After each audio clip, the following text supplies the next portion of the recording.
अस्सलाम वालेकुम। 8 oil and gas sector के अंदर बहुत ही शानदार जॉब अनाउंस की गई हैं।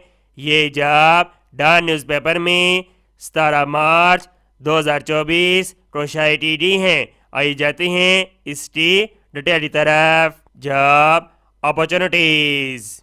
Number 1, manager technical, location Karachi, qualification bachelor of engineering chemical mechanical industrial electrical और डिग्री पाकिस्तान इंजीनियरिंग काउंसिल से रिकॉग्नाइज होनी चाहिए और उम्मीदवार के पास 6 साल एक्सपीरियंस होना चाहिए oil and gas petrochemical industry के अंदर और उम्मीदवार के पास 2 से 3 साल के दरमियान एक्सपीरियंस होना चाहिए टेक्निकल स्पॉट मैनेजर के तौर पर।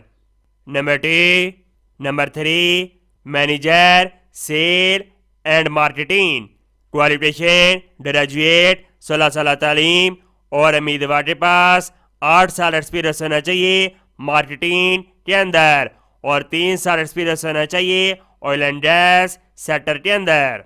तमाम उम्मीदवार एप्लीकेशन जमा करवाने का तरीक़ेकार समझ लें। तमाम ख्वाहिशमंद उम्मीदवार एडवर्टाइजमेंट की इशाअत के 10 दिनों के अंदर अंदर अपना CV कवरिंग लेटर के साथ इस ईमेल के ऊपर सेंड कर दें। Career oil and gas shift@outlook.com। उम्मीद करता हूँ ये जॉब आपका बहुत ज़्यादा पसंद आई होगी। इस स्वाब की नीचे शेयर करें। मिलते हैं नेक्स्ट वीडियो में और अल्लाह हाफिज़।